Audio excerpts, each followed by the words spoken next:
Please welcome to the stage ASHE 2021 Local and Community Engagement Committee co-chairs, Drs. Heather Shotton and Awilda Rodriguez.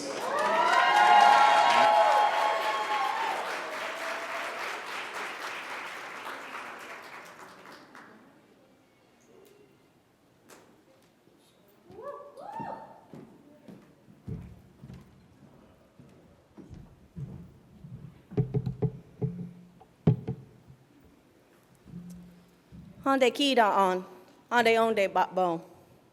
My name is Heather Shotton, and I'm a citizen of the Wichita and affiliated tribes and a descendant of the Kiowa and Cheyenne people. I engage with scholarship, learning, and teaching in my own homelands, the traditional homelands of the Wichita and Caddo people in what is currently known as Oklahoma. Buenos días, mi gente. Bienvenidos a Puerto Rico. My name is Awilda Rodriguez, and I engage with scholarship, teaching, and learning on the traditional homelands of the Three Fires people, the Ojibwe, Potawatomi, and Odawa people in what is currently known as Michigan. My people are from a small town called Guayanilla in southern Puerto Rico, and I am excited to welcome all of you here to my homeland. Our work in the local community engagement committee over the past year was really focused on what it meant to come to a space like Puerto Rico. To us, it was really important to disrupt the colonial narrative of Puerto Rico serving as the US playground. We also wanted to acknowledge and underscore the tenuous and contested relationship that Puerto Rico has with the United States. We do this in the spirit of this year's theme, as we reconsider borders, what they signify, and who they are meant to include or exclude. We worked alongside this year's LCEC committee, Eni Rosario Ramos, Erin Kahunavai Wright, Lucy Arellano, Miresi Velazquez, Natalie Youngbo, and Tabitha Cruz, in order to offer our ASHE community the Borinquen syllabus as well as the critical tours. We are thankful for the opportunity to work alongside our fabulous LCEC committee and the ASHE conference leadership. The LCEC, as many of you know, is a new component of the ASHE conference leadership team, introduced by our amazing president, Dr. D.L. Stewart. We want to express our gratitude to D.L. for their leadership and vision in creating the Local and Community Engagement Committee, and more importantly, for listening to the Indigenous scholars of this community, responding to calls for responsible, respectful, and reciprocal engagement with place, and for being in good relationship with Indigenous people and the people of Borinquen. Your willingness, friend, to act as a good relative has served as an invitation to us all. We must also acknowledge that the creation of the LCEC emerged from the collective labor of scholars within the ASHE community over several years. First, the generations of scholars and knowledge keepers from whom we have all descended, who instructed us to resist, refuse, and disrupt. The Indigenous Scholars Collective, the Land Acknowledgement Working Group, formed in community with Chris Wren and Leslie Gonzalez, and Coco Reyes, who served as the first Indigenous liaison to the 2020 Program Committee. We look forward to ASHE's continued commitment to this work in the coming years. Our work with the LCEC was guided by our commitment to place-based sensibilities and disrupting coloniality. And as we begin this 2021 conference, we invite each and every one of you to engage with and reflect on the questions that have guided the work that we have engaged with. How do we understand place? And what does it mean to be in relationship with place? How do we understand place in order to be responsible visitors? How do we honor a place's history and come to understand its present? How do we engage with place as visitors in responsible, respectful, and reciprocal ways? And how do we interrogate the intersections of our scholarly engagements and the local communities that we visit? We invite you all throughout this conference and as you return home to engage with these questions and to reflect. Thank you all for your work and for joining us in this invitation to engage in critical reflection on what it means to be in good relationship with place. Next, we want to invite up to the stage one of our program committee co-chairs, the amazing Dr. Natasha Kroom.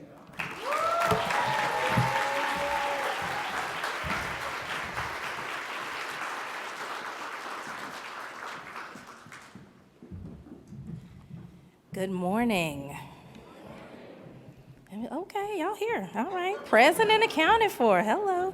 All right. My name is Natasha Kroom, and I am Associate Professor of Higher Education and Student Affairs, as well as Associate Dean of the Graduate School at Clemson University, which occupies the ancestral and homelands of the Cherokee, whose lands were seized and where enslaved peoples and convict laborers would eventually build up the university. Given these histories, my commitments to Indigenous communities in particular center around access to graduate education at Clemson.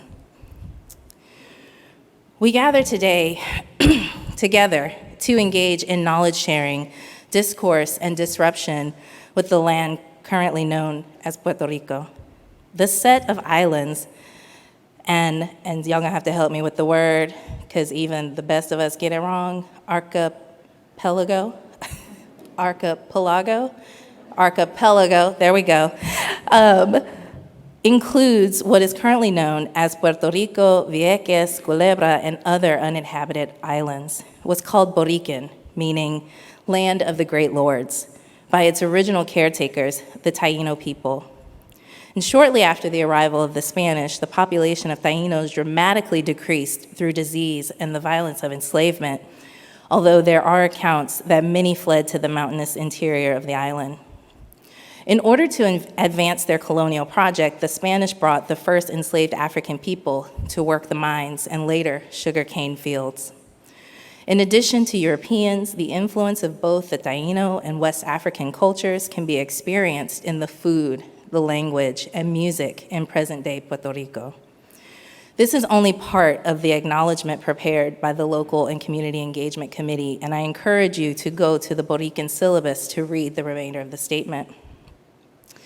But more importantly, given this acknowledgement, I'd like to point to the collective commitments of the planning team as we came together to create this conference experience. First, we attempted to be thoughtful and intentional about the ways in which we all might engage in this particular place.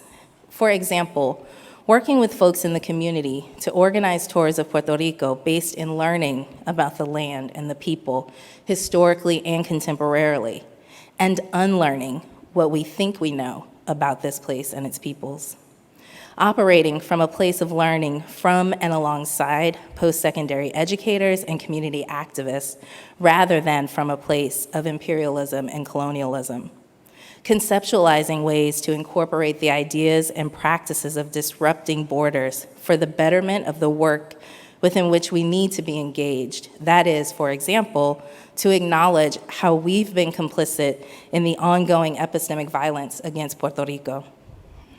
And it is these conversations and these opportunities for learning, unlearning, coalition building, and collaboration that I'm particularly excited about coming into this conference. And I believe I can say for certain that everyone who has worked for the last year is equally excited for you to deeply engage with one another and with the myriad opportunities that have been created.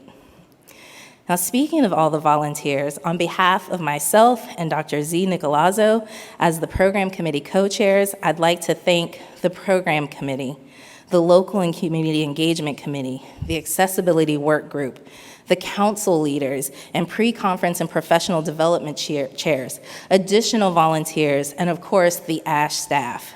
If this is you, and you're in the audience, please indicate in a way that feels right for you, a wave, standing if able, or an audible call, as the rest of us recognize your labor and contributions.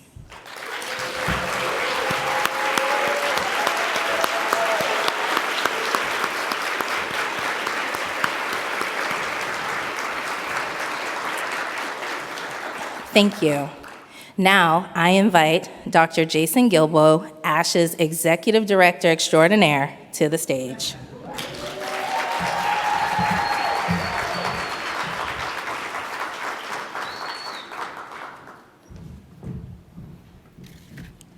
Hello.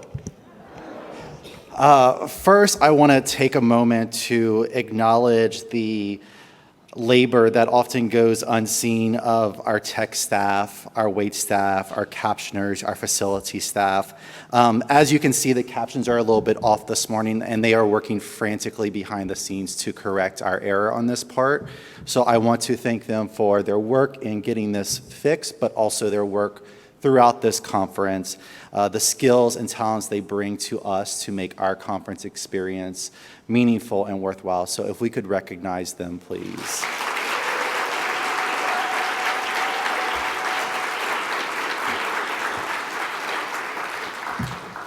I also like to take an opportunity to thank our sponsors, which many of them are on the screen.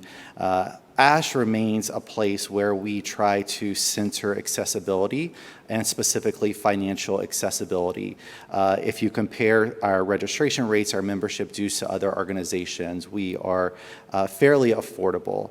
And that's thanks in part to the folks who financially support the organization. I specifically want to thank Ascendium and Lumina Foundation, as well as the University of Denver for their support of our institute yesterday with Puerto Rican leaders. This was an institute that you'll be hearing more about after the first of the year once this group provides their report, but it was a very meaningful experience and way for us to engage with local Puerto Rican higher education leaders. I would also like to thank Discover Puerto Rico, who have been our partners in planning this conference, navigating the past few years, as well as our financial supporters of this conference. They're specifically supporting our graduate student luncheons tomorrow and on Saturday. So I want to thank them for feeding our ASHE grads.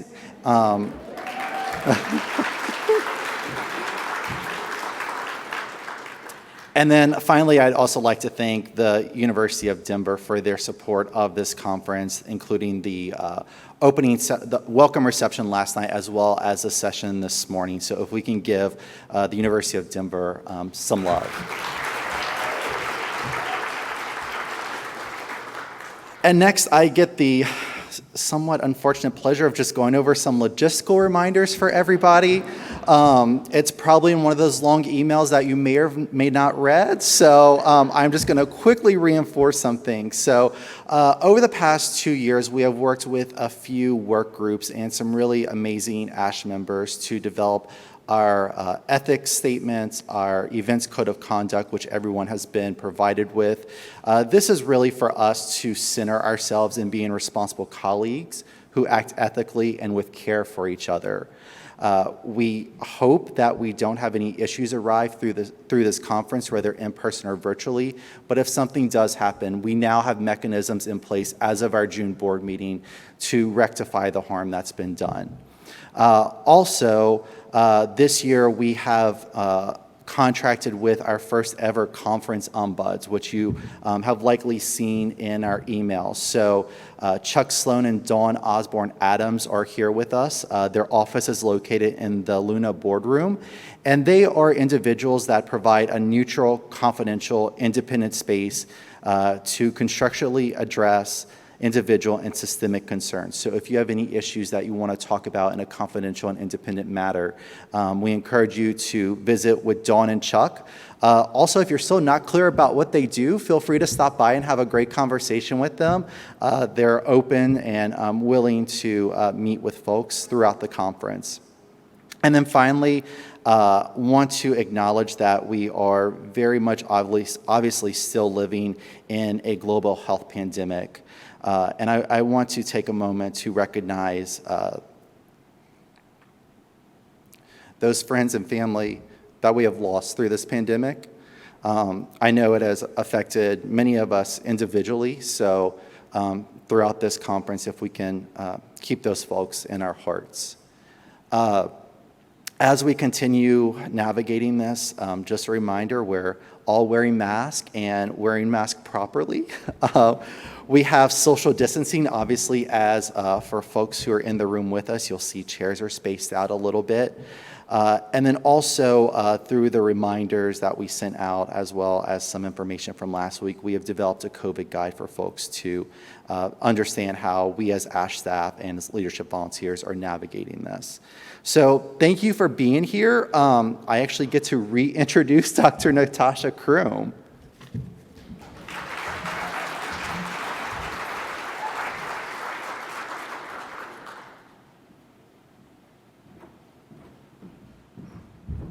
saw that fake run. I tried to get back quick. All right.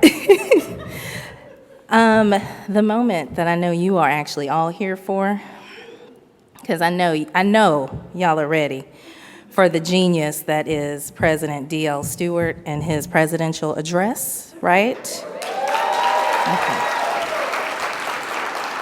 All right. Okay, that's it. That's the intro. No, I'm kidding. All right, so here are some things that we are likely already aware of regarding Dr. Stewart.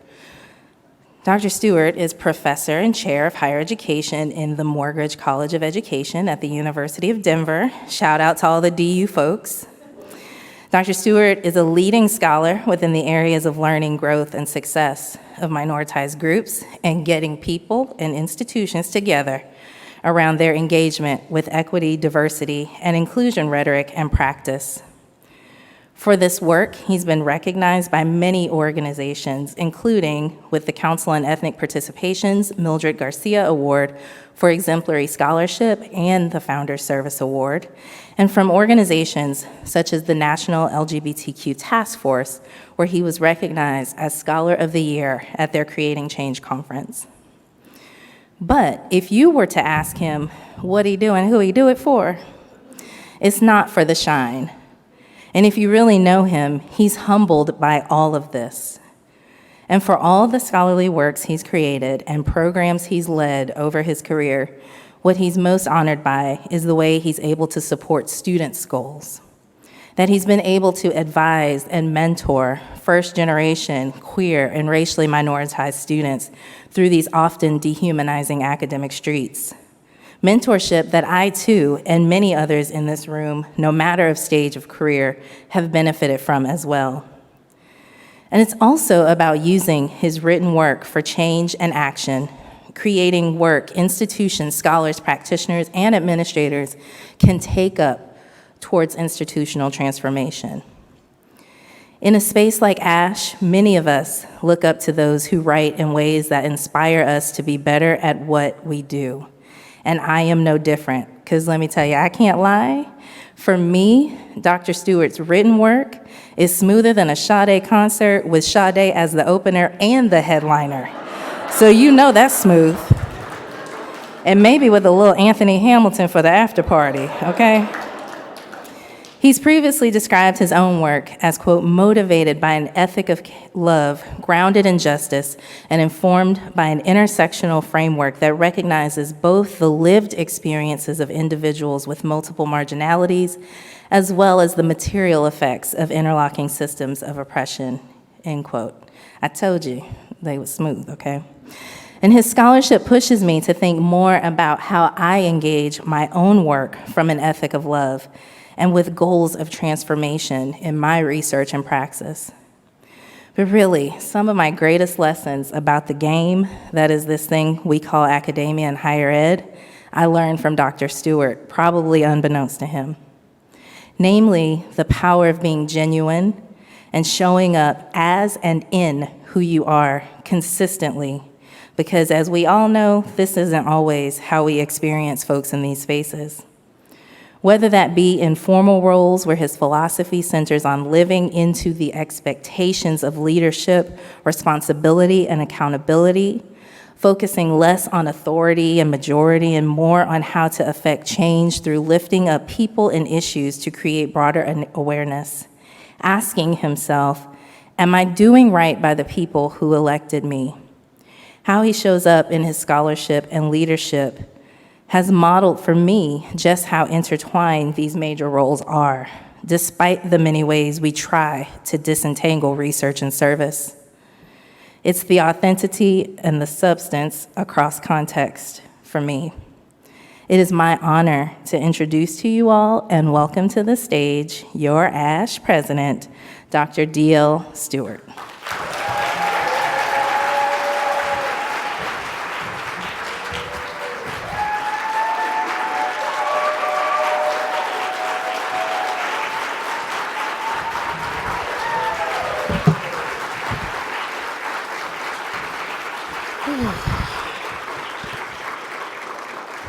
Thank you. Y'all sit on down now. Thank you so much, Dr. Natasha Kroon, for that beautiful and authentic introduction. And greetings, good morning, buenos días. Gracias por estar conmigo esta mañana. Although they are not here, there's a long list of people I could thank, and I will do that at the community meeting. But there are some people that need to be acknowledged in this space.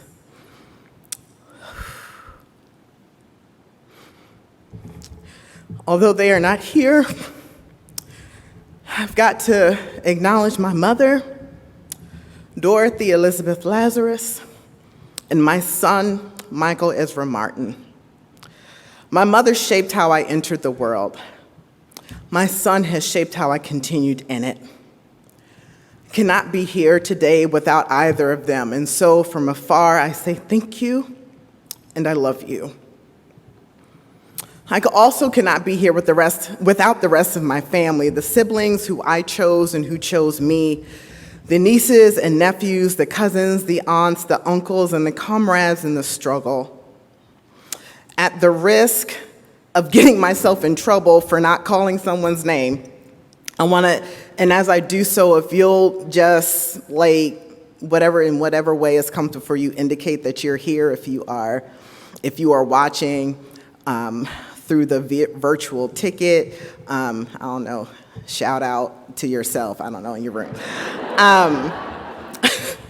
I want to give love and recognition today to Z. Nicolazzo, Moira Ozias, Ebony Zamani Gallagher, Lori Patton Davis, Natasha Kroon, Susana Munoz, Steve Mobley Jr., TJ Jurian, Alex Lang, Melvin Whitehouse, Cy Sims, Carrie Dockendorf, S. Simmons, Romeo Jackson, Alden Jones, Heather Shotton, Awilda Rodriguez, Sabby Labor, Stephanie Waterman, Lissa and Marcela Ramirez Stapleton, Carmen Rivera, Noah Dresner, William Smith, James Earl Davis, Mary Howard Hamilton, Candace Hitton, Christine Stanley, and Joy Gaston-Gales. I could not have a better crew to run these academic streets with, and so thank you for all the ways you have lifted me up and allowed me to lift you. I come here to the lands of Taino people from the ancestral and present-day homelands of the Arapaho, Cheyenne, and Ute nations and peoples, as well as many other indigenous peoples, in what was settled as Colorado and specifically Denver. I am also a faculty member at the University of Denver, an institution founded by John Evans, who oversaw the massacre of indigenous people at Sand Creek as governor of the territory of Colorado. As a member of this institutional community, it is my responsibility as someone who asserts solidarity with indigenous people to join the ongoing efforts of Native faculty, staff, and students to remove at least one of the remaining vestiges of that settler colonialism, our mascot, the pioneers. I encourage you to examine the ways that you are, and perhaps are not, in solidarity with indigenous peoples in your campus and local communities beyond land acknowledgements. I don't have no slides, so you're gonna have to look at my handsome face the whole time. Sorry, not sorry. My address is titled Spanning and Unsettling the Borders of Critical Scholarship in Higher Education. And if you were a dutiful ASHE member and conference attendee and actually read the description in the program book, that's kind of not what I'm gonna talk about, so you can just kind of let that go. I wrote that back in August, and so as I am a critical post-structural scholar, and I'll explain that in a bit, I like to subversively break things and reassemble them in ways that don't look like their intended design. It is akin to LaPaperson's discussion in A Third University as Possible of working within the machine. But I prefer the metaphor that Eileen Galvez introduced at the ACPA ASHE Presidential Symposium last month. She talked about how we can function, or perhaps you can think of it as malfunction, as malware within the systems of the academy. As malware, we rewrite code, turn firmware against itself, and extract the resources necessary to accomplish our goals. And so with that in mind, I am perhaps breaking and reassembling how presidential addresses are supposed to function, like others before me have also done. In a past life, I was trained as a Christian minister, and one of the things that I have carried with me is that you should be able to say your whole sermon in one sentence. And if you can't say it in one sentence, it's not worth saying. So here's my one sentence. Critical scholarship in higher education unsettles the demarcation between the street and the ivory tower and spans the gulf between theorizing and policy. All right? So let's walk it out. Some of you caught that. There you go. First, I would like to talk about critical scholarship in higher education, unsettling that demarcation between the street and the ivory tower.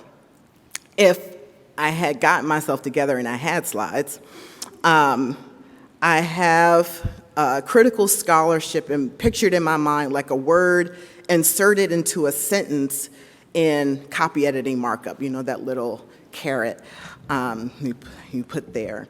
But instead of functioning as an insertion, it functions as a disruptor in the middle of a thought. So here I want to talk about how critical scholarship disrupts 3 iterations of representation: in bodies, in stories, and in refusals. So first, bodies. I stand here this morning as the 4th in a line of Black presidents, with the 5th on deck this week, Black presidents of ASHE.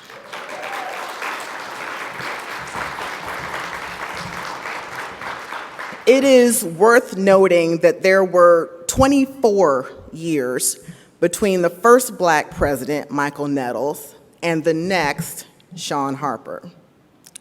24 years. I am the 4th openly queer president. I am the 1st trans president of this association. I'm noticing how y'all ain't clapping for that. No, don't start now. I am also the 1st to inhabit all 3 of those social categories: Black, queer, trans, as well as having multiple disabilities despite not being regarded as such. What does it mean to be the 1st of a thing? In what ways do bodies matter? Do bodies matter? Whose bodies matter? I must say that it does matter that I have a masculine embodiment and that people see me as having done all the supposedly right things to be a supposedly proper trans person. A trans person who passes, and by passing I mean being a passageway, that others pass through me past the affective discomfort of others' supposedly improper gendering. Bodies represent the ways we move about in the world, physically, temporally, affectively, as enacted desires, motivations, and impulses. We have given bodies personhood. Notice what I'm saying here. We have given bodies personhood, the status of being a person. But only certain types of bodies get that, and whose bodies get humanized and personified shifts across time and space. Bodies on the street in all these categories I've called out a moment ago are the walking dead in the hands of a state that has continued to dedicate itself to the eradication of these bodies and the personhoods they would otherwise birth. These bodies in the academy are portrayed as diversity tokens, measured and measurable progress and achievement. Critical scholarship at work in higher education unsettles that demarcation between the street and the academy and recognizes that the surveillance power that renders Black, queer, trans, disabled bodies killable. Here I'm drawing on Z. Nicolazzo's forthcoming scholarship in the Review of Higher Education about trans killability. Make sure you read it. It renders Black, queer, trans, disabled bodies killable in the public street and also renders them killable in the academic streets. All right, stories. Stories are representations. This is true for the stories we tell in our research, the stories in novels, poetry stories, bedtime stories that they represent or present differently the teller's epistemic, so beliefs about knowledge, ontological, beliefs about reality, and axiological, beliefs about value and values, all right? The teller's epistemic, ontological, and axiological commitments, in other words, paradigms. This is why critical scholars use positionality statements. When done right, positionality statements inform the reader of how the researcher came to tell the story in the way that they are. It's not just a list of what your identities are. And it is why positionality statements should not just be the terrain of qualitative scholarship. That would otherwise presume that other forms of scholarship are paradigmatically neutral. And it has been argued repeatedly since at least Lincoln and Guba that such a notion is a falsehood. All right, now some of y'all ain't gonna like me.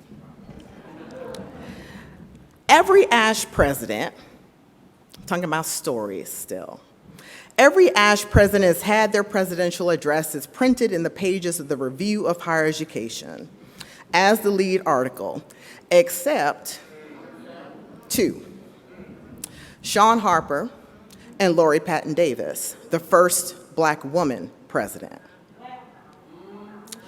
There has been no recognition and documentation beyond edited videos of the messages they sent to the field, and specifically this association.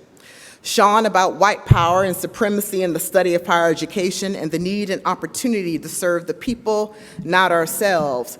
Lori, a master of the metonymic, about the zombie research that threatens the viability and relevance of the field and the dangers of service to the myths of what counts as rigor and quality in higher education research.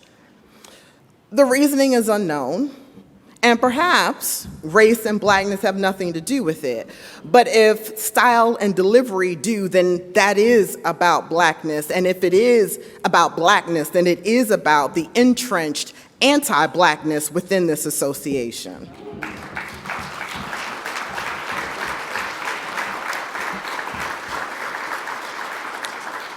Here's where the rest of y'all ain't gonna like me. If those of you here today only remember and talk about Kanye West and the incisive smackdown of a hater, then we are part of perpetuating that anti-Blackness. And this exists despite having had 4 and soon 5 Black presidents.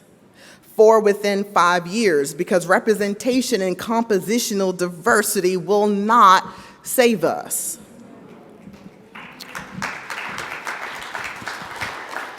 I may have written about that a thing or two ago. Looking across the field of higher education research, I find it very curious what is considered publishable related to Blackness. Black commentary versus blackened commentary. It is this melding of the street and the ivory tower that critical scholars traffic in with their scholarship. Critical scholarship in higher education and in the fields where it began, because it didn't start with us, even though we act like it did, is conveyed through both oral and written tradition that speaks truth to power. We don't need to put on Vaseline or to remove our jewelry. Rather, critical scholars take the highbrow ideas of the academy and turn them into the lingua franca of the street. Critical scholarship takes up the stories of those whose paradigmatic representations have been denigrated, dismissed, and discarded, even when itself is the subject of denigration, dismissal, and discarding. All right, refusals. Despite the number of firsts and seconds and thirds and tenths in some social group categories, ASHE is still experiencing firsts related to race, nationality, citizenship, indigeneity and tribal citizenry, disabilities, and institutional status. As noted earlier, ASHE has crossed off another first this last year, its first trans president. Nevertheless, all these firsts, and this first in particular in this moment, must be framed through a critical post-structural lens that I introduced in my QSC article in 2017, Transversing the DMZ. Critical post-structuralism understands 5 things. You might loosely think of these as tenets. 1, the endemic nature of power. 2, that power is held by and within dominant social categories. 3, that power is fluid. 4, as is identity is fluid. And 5, that the constancy of surveillance carried out through social institutions over and above individuals and groups maintains power structures that produce varying degrees of vulnerability. Through that framework, we can recognize, and I recognize, the necessity of understanding that in a society where visibility is sacrosanct, representation and visibility remain traps. As Tourmaline, writing as Raina Gossett at the time, Eric A. Stanley and Johanna Burton and the authors they gathered have asserted in their book Trapdoor, Transcultural Production and the Politics of Visibility. Moreover, in her article, The Ruse of Consent and the Anatomy of Refusal, Indigenous scholar Audra Simpson has written about the ways that Indigenous communities in North America and Australia refused recognition politics in a settler colonial society. Rather than acceptance being a goal and something to strive for, acceptance was refused, as it was still based on settler colonial logics reliant on justifications of violence against Indigenous peoples. To refuse acceptance and recognition is to remain comfortably on the margins, withholding the right from dominant systems to use you, to use us, to use me as markers of achievement, as among the state's pantheon of progress. You still with me? Disrupting representations. Visibility and representation trap you into thinking progress has been achieved, that structures and systems have shifted, that climate has improved. It is the neoliberal diversity and inclusion goals that, again, I have written about as ineffectual and which serve to maintain structures of power for dominant groups. To have a trans president who is still misgendered, both publicly and privately. All gender bathroom signs that further harm trans people because we lack an intersectional justice ethic. And like many institutions, offering the opportunity to add a preferred name to your membership profile while investing in state technologies of naming perceived to be real reflects that we still have leagues to go as an association regarding how we acknowledge, engage, and enact the inner and outer workings of gender beyond embodied representations. This is not about the workings or unworkings of a particular person or group, nor is it to say that those representations in first are not in some way valuable, but it is to say that they are insufficient. And ASHE is not yet done with gender, just like it is not yet done with Blackness or indigeneity or disability.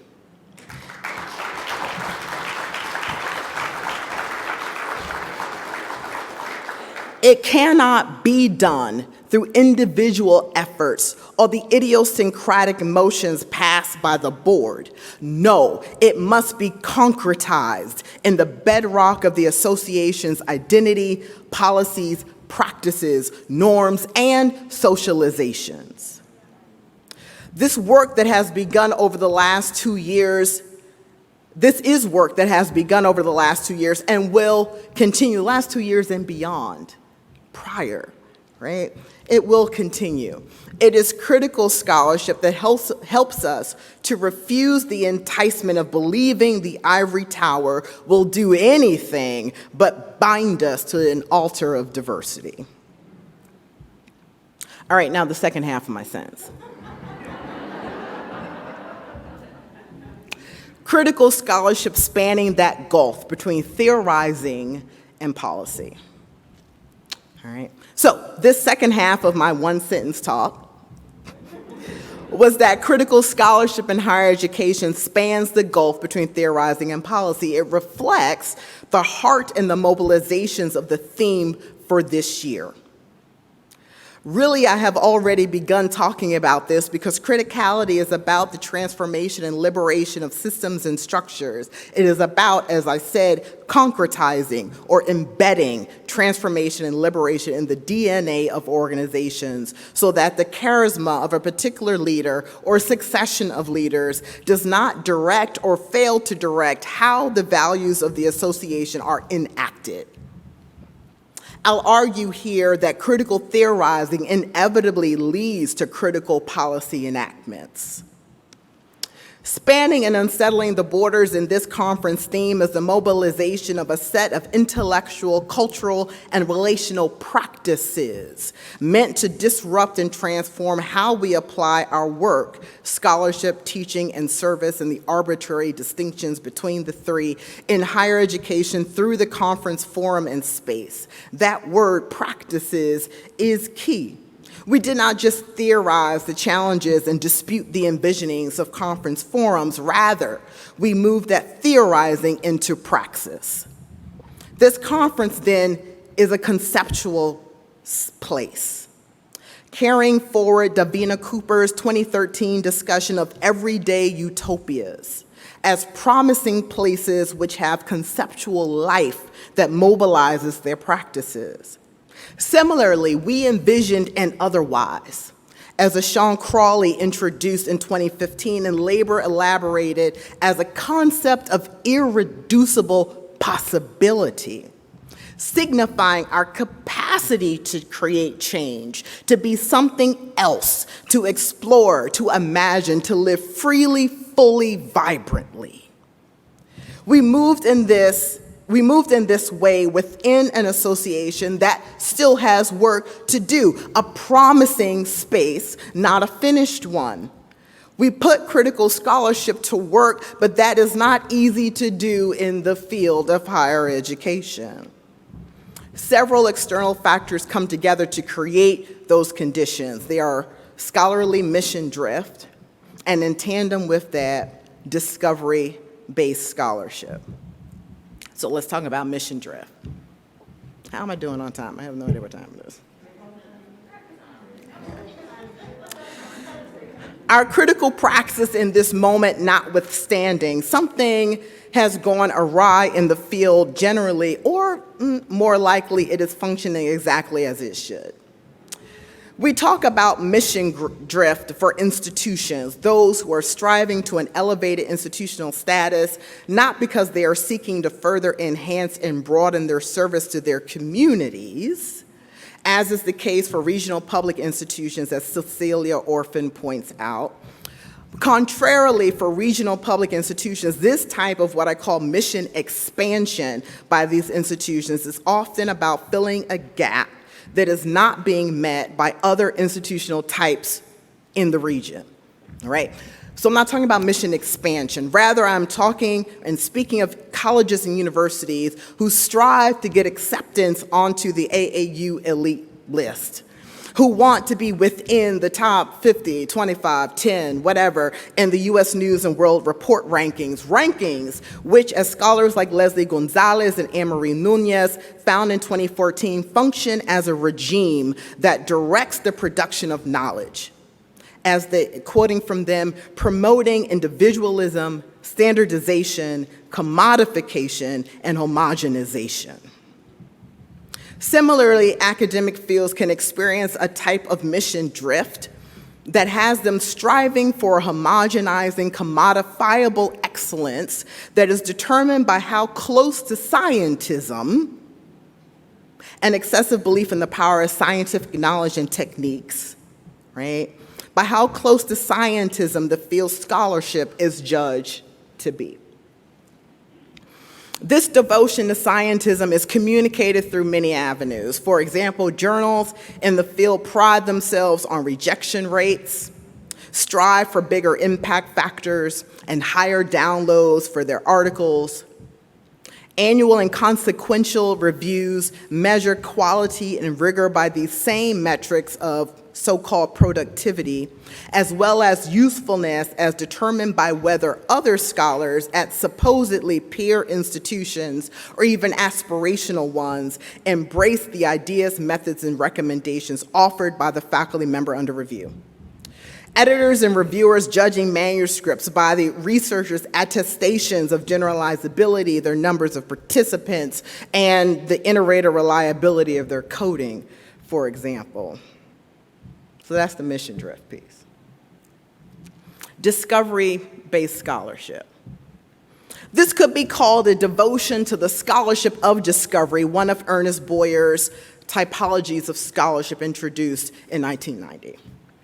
Yet, even to discuss a scholarship of discovery is itself reflective of settler colonialism and the Columbusing, here's the correct application of that term, the Columbusing of other people's lives, knowledges, and labor.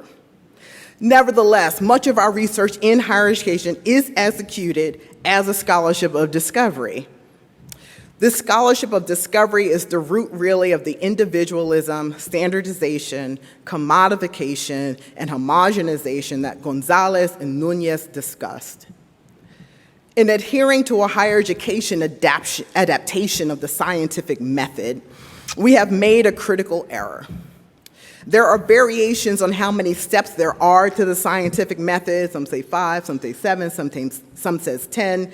But it all begins with the researcher making an observation, forming a hypothesis to explain the observation, conducting a study to test one's hypothesis, and then ends with reporting findings before it begins anew with making observations. Sound familiar? This discovery approach relies on the presumption that it is the researcher who has the primary power of astute observation, that it is the researcher that is the seat of explanation, and that it is the researcher who knows how and is best positioned to determine, to understand and discuss what is happening. This is increasingly what is happening in higher education scholarship, even in qualitative research. We have drifted from understanding to data saturation to proving with no search for disconfirming evidence.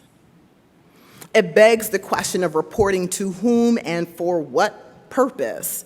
Perhaps some of us are here merely to report to each other, to engage in what my college drama teacher, and I know others have also used this term, but she was my first introduction to this, a Black woman in the academy, Ms. Teresa Davis. She called it intellectual masturbation, so that we could win the grand prize of tenure, promotion, and awards that prioritize the length of one's CV over the quality of the scholarship contained therein. A scholarship of ideation. Some of us are really attached to that, so I understand the lack of applause. It's okay. A scholarship of ideation. This is not to say that publishing research that leads to new understandings is not necessary. Instead of a settler colonial scholarship of discovery, we should be engaging with what I'm going to call a scholarship of ideation, the formation of ideas and concepts, which is curiously generally absent from the field of higher education. Scholars engaged in ideation are told their work is too theoretical, except in a few corners where scholars have had to seek publication outside of higher education-specific journals, even until recently in the review. As opposed to being a problem, critical scholarship can help us properly diagnose and then address the issue in a way that actually attends to its root. This would be a move away from Dr. Patton Davis's indictment of zombie research in her yet unpublished presidential address. Instead, our scholarship of discovery is expert in diagnosis, but mediocre in treatment, and further is harmful to the participants and communities they settle within and extract knowledge from. A damage-centered research, as Eve Tuck wrote about in 2009 in her article, Suspending Damage, A Letter to Communities. Let's discuss implications. This lack of attention to the roots shows up in how we discuss our findings. I would love someday, when I have time, to do a critical discourse analysis of the implication sections of published research articles. Perhaps if you're looking for a dissertation, thank you. You're welcome. In my reading over 20 years as an editor, as a manuscript reviewer, as a dissertation chair and advisor, implication sections are typically long on research implications, but short on practice, and shorter still on policy, if it is even included. Even those implications for research fall prey to settler colonial pursuits of knowledge as researchers document their desires for greater generalizability and surveillance of participants. Too often they recount what the researcher should have done. Repeat this with a more diverse sample being most common among them. Diversity in research participants is treated then as a salve for their fragility and as armor to demonstrate that they care about social justice. It operates as a performance of goodness that fails to lead to transformational knowledge or transformational revision of systems and structures. See Stewart, 2021.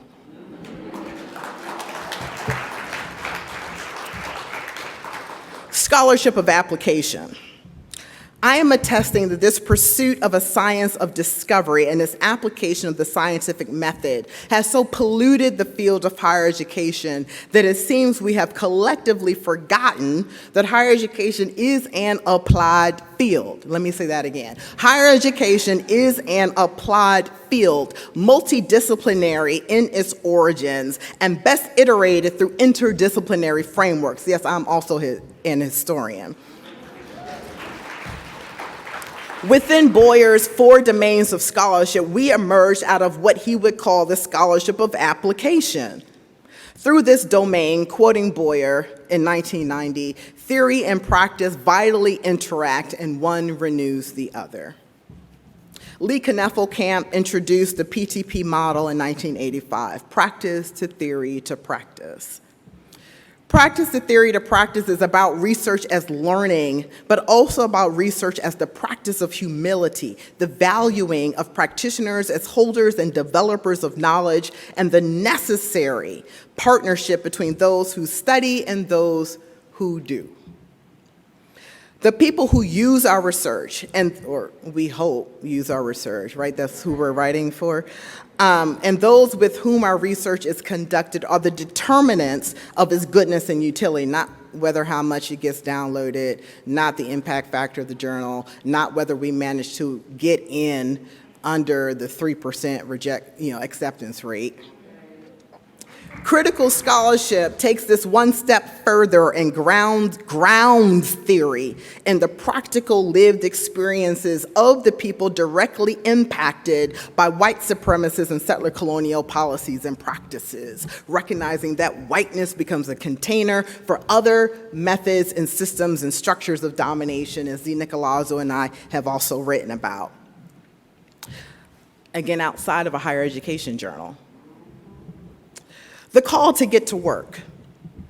There have been no shortage of ASHE presidents who have used their address to speak to the need for higher education scholars to put their scholarship to use in the interest of institutional practice and public policy. I don't know how many times ASHE presidents got to say this to us. The first to do so being Michael Nettles. the first Black president. I think there might be a connection there. Who used his 1993 presidential address to speak to the emerging opportunity for higher education scholars to insert themselves in national public policy conversations about educational assessment. 6 presidents since then, 3 in the last 5 years, have repeated the call to ASHE, to the higher education field writ large, to do research that benefits people, not impact factors, to look beyond journal paywalls, to make direct contributions to the daily work of higher education through policy and practice. Indeed, progress has been made and is being made from multiple directions. There is more involvement of policy workers within scholarly associations like ASHE, particularly as scholars move from the faculty ranks into these roles as policy workers. There has been greater visibility of higher education scholarship and higher education scholars in the public sphere through outlets like Diverse Issues in Higher Education, The Chronicle, and Inside Higher Ed, as well as through scholars' own social media engagement. I think there might be a sea change underway in the policy research arena, and I want to recognize there have been higher education scholars who have been pushing this forward, particularly as critical scholars for many a year, right? Many of whom are in this audience right now, such as Ana Martinez Alaman, right, our president-elect. But they did so often hitting against brick walls within the field, right? In a recent presidential address for 8ERA, Dr. Silvia Hurtado, a past ASHE president, spoke of the National Institutes of Health, NIH, espoused desire for research findings that would result in anti-racist policies and practices. You cannot get to anti-racism without critical theories, despite the ongoing non-performative language of anti-racism used by colleges and universities. To address today's issues, we need critically oriented policy work in higher education, and I argue that critical scholarship is up to the task. All right, critical scholarship equals critical policy. In Estella Ben-Simon's and Robin Bishop's 2012 special issue of RHE, Why Critical? The Need for New Ways of Knowing, on the need for scholars to focus on race and equity and racial equity through critical frameworks, Greg Anderson gave a critique in that volume about critical scholarship. He noted, and I'm quoting, "Critical race theory in the field of higher education has not yet provided a bridge capable of addressing the gap between institutional practice and pedagogy, research and scholarship, and policy formation and analysis." He argued that critical scholarship had not gained traction in policy work because of the time, because the questions that motivated critical theory were not well suited to the questions that mobilized policy, and it was too reactive to be usable. As I noted earlier, theory is not only useful for, but necessary for getting at the root of an issue. Theory is an explanation for why things are as they are. Once you have a clear grasp on the why through theory, then your solutions will be effective. I've spoken to multiple groups across the country about the need to have a clear grasp on what the problem is to reach a solution that will actually correct it. As the saying goes, if all you have is a hammer, every problem looks like a nail. And we got a lot of hammers in higher ed. Disputations notwithstanding, critical theories like critical race theory are guided by Black legal scholars theorizing about race, racism, and its embeddedness in US society. It is a theory of race not as a static thing to be defined, but race as an action. The NIH is seeking findings that will result in anti-racist policies and practices because existing policies and practices are the result of, wait for it, racism. Without a crit analysis, the theory of the problem will fail to recognize that and look for more ways to fix the people who are the subjects of racism in hopes of eliminating racism.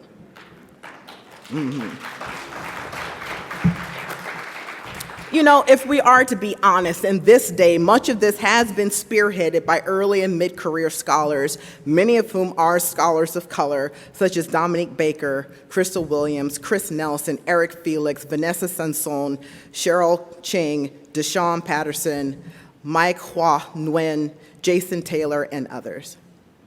A lot has changed in the last 10 years. This year's ASHE Graduate Student Policy Seminar is a reflection of that shift.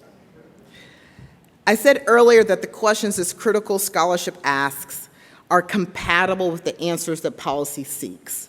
Well, what are those questions as I move to my conclusion? What are those questions and how do they connect to the policy cycle? Although flawed, the policy cycle is still a useful heuristic, right? Just to think about how we get through, right? First, critical scholarship asks, how did we get here? What is at the root of the situation we are facing? This is a policy question, and that policymakers want to know why this situation exists and why they should intervene. It's about agenda setting. Critical scholarship asks, too, what systems and structures are in the way of addressing this situation? This is a policy question, in that previous policies may be creating the situation to be addressed. This is about policy formulation. 3, critical scholarship asks, what would actually make a difference in the material conditions of the people being made vulnerable? This, too, is a policy question, and that policymakers need to know how to intervene. Again, we're returning to policy formulation. Critical scholarship asks, who do we need to get on board to make this change? This is a policy question, and that policy is inherently a political game, and interest convergence is still real. This is about policy adoption. 5, critical scholarship asks, how does the intransigence of systemic oppression mangle the ability for change to occur? This is a policy question, and that how policies roll out often has a great deal to do with whether they do what they were intended to do, right? How policies roll out often has a great deal to do with whether they do what they were intended to do, policy implementation. Finally, critical scholarship asks, have we made a material difference in the situation that improves the lives of the people who were most impacted? This is a policy question, because policymakers need to know if their interventions are failing or succeeding. This is about policy evaluation in the cycle.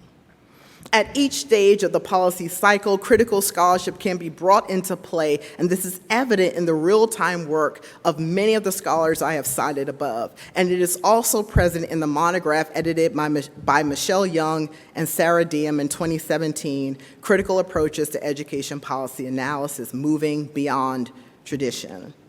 Critical education policy work beyond post-secondary education can be found there. You know, we have things we can learn from other parts of education and stuff.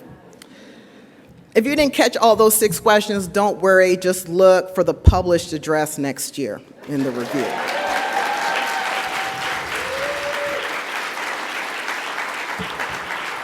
So, as I conclude, with a conclusion that's really not a conclusion, because I would prefer not to give a conclusion, not just because I hate writing them. As I think we have work to do, I have work to do that I have begun and intend to continue doing to bring a policy consciousness to my work. A policy consciousness that all of us who claim to be critical scholars, I hope, will keep top of mind as we do our work. Thank you.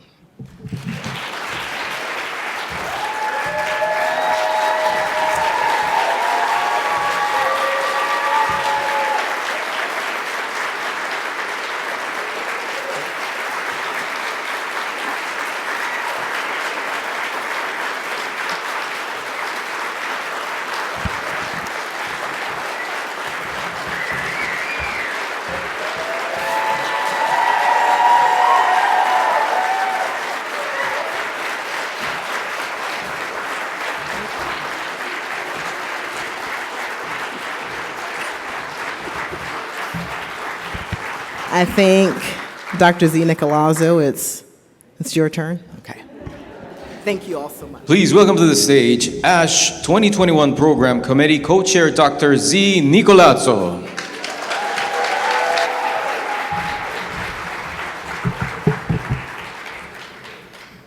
I mean, as far as I'm concerned, we can just keep it your turn, DL, if you want to keep on going. Thank you again, President Stewart, for your always impeccable remarks. I look forward to revisiting them in the pages of the Review of Higher Education.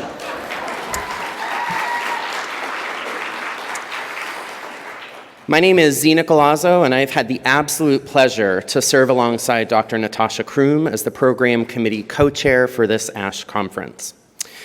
On behalf of Natasha and myself, we would like to take another quick moment to thank the entire Program Committee for their hard work, ability to be flexible in the continuing uncertainty of this ongoing moment, and dreaming and imagining what we know to be a beautiful program schedule. Because really, y'all, we can't thank these folks enough for all that they've done.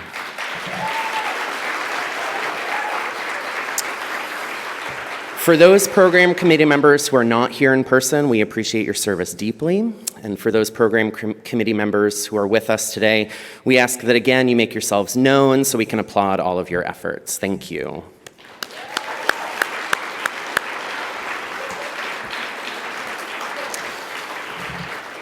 So, for folks who know me, you may know that I'm no fan of themes.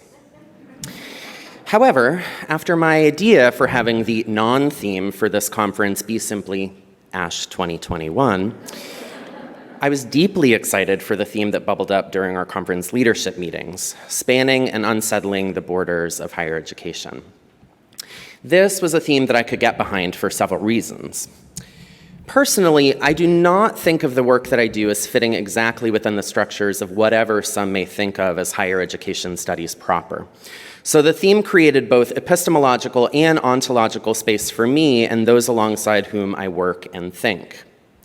In terms of the work of the association, though, and as Natasha, DL, and I wrote in our welcome letter, the theme is as much of a challenge as it is challenging. That is, the theme of spanning and unsettling boundaries in higher education invites all of us to make the familiar strange and the strange familiar, a lesson my dear late mentor, Dr. Peter Mergolda, taught me to embrace as an ethnographer. What the program committee has done is create a program schedule that will help each and every member do just that. Linked to the incredible Boricuan syllabus put together by Drs. Heather Schotten, Awilda Rodriguez, and the entire local and community engagement committee, the program schedule has various moments for reflection embedded throughout. As we wrote in our welcome letter, because I know y'all paid close attention to that welcome letter, so I wanted to put some things from it in your face again.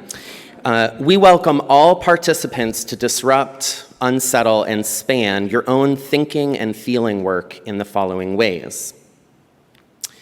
Engage with the Boricuan syllabus, including thinking about how the syllabus can enhance your own work, citational practices, and praxis. Be mindful of your own racialization and connections and disconnections to forced migratory patterns in relation to racialized capitalism, US imperialism, and climate change. Interrogate and unsettle the places and spaces taken up by your institution, the displacement of neighborhoods, and the greenwashing of gentrification. Be present and reflect on the keynote addresses by Julio Ricardo Valera and Dr. Sandy Grande. Bear witness to the 2021 presidential initiative, Do They See Us? A visual call to remember faculty and staff mattering in pandemic life in higher education. Engage in conversations around the film and presidential session After Trayvon, Black Students Coming of Age. Attend and participate in the Spanning the Borders sessions, which comprise a newly envisioned track of sessions focusing on being in community across subfields. Learn about the history and present of San Juan and Puerto Rico through the lives of its people, and disrupt the norms and practices of who has knowledge, is worthy of following up with, and can advance your thinking. Be it through empirical and conceptual paper sessions, roundtables and poster sessions, PVDS presentations, presidential sessions, spanning the borders sessions, and getting outside of sessions with opportunities for wellness and being with the people of San Juan, the program schedule has ample opportunity to do the work of spanning and unsettling boundaries. We invite you to do this work and look forward to our shared engagement. Thank you, and we hope you enjoy your sessions today.